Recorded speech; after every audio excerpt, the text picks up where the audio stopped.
दोस्तों एक सच्ची घटना मैं आपको सुनाने वाला हूं, जिसके सुनने के बाद आप जो प्राइवेट जो हॉस्पिटल होता है, जो भी प्राइवेट संस्थाएं होती हैं दोस्तों, उस पर आपका ट्रस्ट जो है ख़त्म होता है।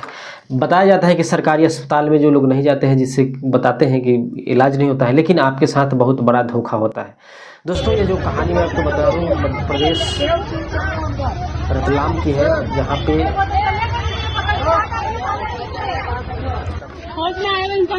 दोस्तों एक कहानी सच्ची घटना जो आपको बताने वाला हूँ, जिसे सुनने के बाद आप भी रोंगटे खड़े हो जाने वाले हैं। क्योंकि दोस्तों आप जो कहानी है, एक हॉस्पिटल जो वर्चस्व दिखाता है, माने प्राइवेट अस्पताल में आप जाते हैं तो आपको मनमर्जी जो है वह पैसा वसूलते हैं। यह वीडियो का बनाने का मकसद है लोगों को जागरूक करना, किसी को परेशान करना नहीं। क्योंकि हमारे देश दुनिया में हमारे देश में जो प्राइवेट हॉस्पिटल मरीज के साथ जो करते हैं, उसका उजागर मैं करने जा रहा हूं। यह घटना है दोस्तों रतलाम मध्य प्रदेश की, जहां पे एक मरीज को भर्ती कराया जाता है और उसको जो है वह पेशेंट ठीक भी रहता है, तब पर भी उसे बताया जाता है कि वह जो कोमा में चला गया है, रीढ़ की हड्डी टूट गई है, तो आप जो है पैसे के इंतजाम कर दीजिए। पूरे फैमिली वाले जो है परेशान हो जाते हैं। अगर कोमा में व्यक्ति चला जाता है तो बहुत परेशानी होती है, पता नहीं कब वापस आएगा। सब लोग जो है रो को बुरा हाल था। उनकी पत्नी को कहा जाता है, पत्नी जो है पैसे के लिए इंतजाम करने के लिए चली जाती है। किसी तरह से अपने दोस्त रिश्तेदार से पैसा जो है 1 लाख रुपए वह जो है लाती है। उसके बाद जो इस कहानी में एक ऐसा मोड़ आएगा जिसे आप सुनने के बाद आप भी आश्चर्य में पड़ जाएंगे। तो चलिए चलते हैं रतलाम, और जो हॉस्पिटल का नाम है आपको जीडी हॉस्पिटल। जीडी हॉस्पिटल में जो है मरीज को भर्ती कराया जाता है। भर्ती जब होता है तो मरीज जो होता है, जिसका नाम है बंटी, वह जो है बेहोशी के हालात में होता है। बताया जाए कि 2 गेटों में जो झगड़ा हुआ था कोई समुदाय के लेकर के, जिसके चलते जो है उसके सर पे जो है कोई पत्थर मार दिया था, जिसके चलते वह बेहोश हो गया था। बेहोश हो जाने के कारण जो है नियर बाई जो मेडिकल कॉलेज है वहाँ पे ले गया था, भर्ती कराया था, लेकिन वहाँ से रेफर कर दिया कि कोई अच्छे अस्पताल में आप ले जाइए। फिर जो है वहाँ से जो है उनके फैमिली वाले जब लेट हो जाते हैं तो आसपास में ही शायद एक बताया कि रतलाम में ही जीडी हॉस्पिटल है, जहाँ पे जो है मरीज को भर्ती कराया जाता है, जो प्राइवेट है।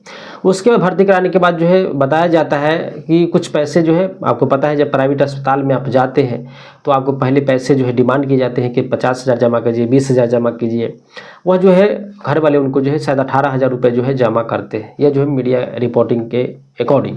उसके बाद जमा करने के बाद जो है मरीज को जो है आईसीयू में भर्ती कर लिया जाता है। करने के बाद जो है बताया जाता है कि एक दिन वह बेहोश ही रहता है, दूसरे दिन जो है उसका जो है माने बेहोशी हालात से बाहर आ जाते हैं। डॉक्टर के द्वारा माने आपको भ्रमित किया जाता है, कोई भी प्राइवेट अस्पताल में जा रहे हैं तो उसे पैसा कमाना है, तो पहले भ्रमित किया जाता है कि उसका जो रीढ़ की हड्डी टूट गया है, फिर जो है बताया जाता है कि कोमा में चला गया है, जो आप पैसा का इंतजाम कर दीजिए।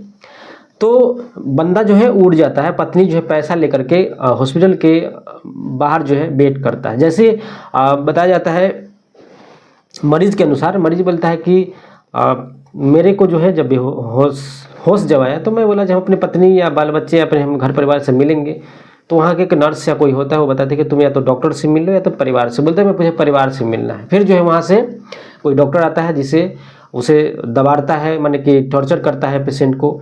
और पेशेंट जो है जब उनकी पत्नी बाहर बैठी तो पेशेंट जो है दौरा होता हुआ जो है बाहर जो है आ जाता है। जब पता चल लोग वहाँ पे जो उनके रिश्तेदार थे, वो तो बोला जी तो कोमा में था, ये कैसे उठ गया। दोस्तों यहाँ पे समझने की बात है कि यह बात कहाँ तक सही है, कहाँ तक झूठ है, यह अभी जो है पेंडिंग में पड़ा हुआ है। और आप लोग जानते हैं कि प्राइवेट अस्पताल जो है मरीज से कितना पैसा वसूला करते हैं। आप कहीं भी आप दिखाते हैं तो आपको पता चल होगा कि जिस अस्पताल में जिस डॉक्टर के पास दिखा रहे हैं दवाई उसी के पास मिलेगा और कहीं पे नहीं मिलेगा, क्योंकि स्पेशल वो लोग जो है उसी का प्रिंट करवाते हैं और उसका जो प्राइस जहाँ पे 100 रुपया होता है वहाँ पे 500 रखवाते हैं। इस पर जो है कोई चर्चा करने के लिए नहीं होता है। और क्योंकि मैंने एक इंटरव्यू देखा था जिसमें बताया जाता है कि आप दवाई का जो दाम है 50 रुपया, उसे जो है 500 तक बढ़ा सकते हैं MRP, इससे कोई फर्क नहीं पड़ता है। तो आप कभी कभी देखते होंगे कि जहां आप दिखाते हैं उसका दवाई उसी के आसपास या तो उसी के मेडिकल स्टोर में मिलेगा आपको। तो ये थी प्राइवेट का बात। उसके बाद बताया जाता है कि पूरा जब वह जो आ जाता है बाहर, उसके बाद हंगामा हो जाता है। हंगामा होने के बाद जो है पुलिस भी आ जाती है। लोगों का पूरा उनके घर परिवार को कहना है, उनकी पत्नी का कहना है कि पैसा के चलते मेरे कोमा में चला गया है और रीढ़ की हड्डी टूट गई है। तो इस प्रकार से मुझे भ्रमित किया गया। मैं जो है 1 लाख रुपए जो इधर उधर करके मैंने जुटा करके लाया था, देखा कि मेरा पति जो है उठ के आ जाता है।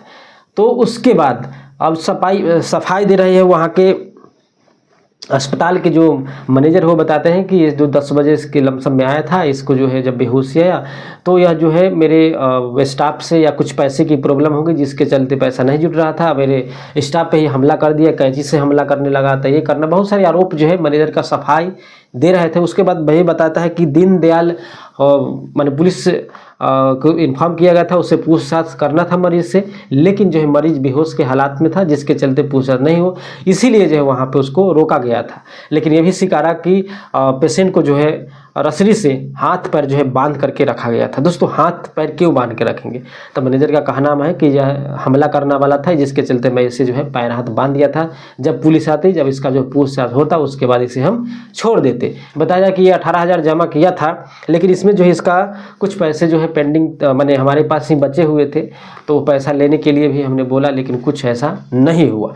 तो यह जो है मामला जो है पुलिस में चली गई है, सरकार के पास चली गई कि क्या सही में प्राइवेट जो अस्पताल है मनमर्जी पैसा लेते हैं, या पेशेंट के साथ जो है जो घिनौना हरकत किया गया, यानी कि उसे पैर हाथ बांधा गया, उनके साथ जो है बदसलूकी की गई, क्या यह सही है? अगर सही पाया जाता है तो इस पर जो है कार्रवाई की जाएगी, अगर मरीज गलती होगा तो मरीज पे कार्रवाई की जाएगी। दोस्तों, तो इस वीडियो को बनाने का मकसद है लोगों को जागरूक करना, परेशान करना नहीं। फिर मिलते हैं के साथ। जय हिंद, जय भारत।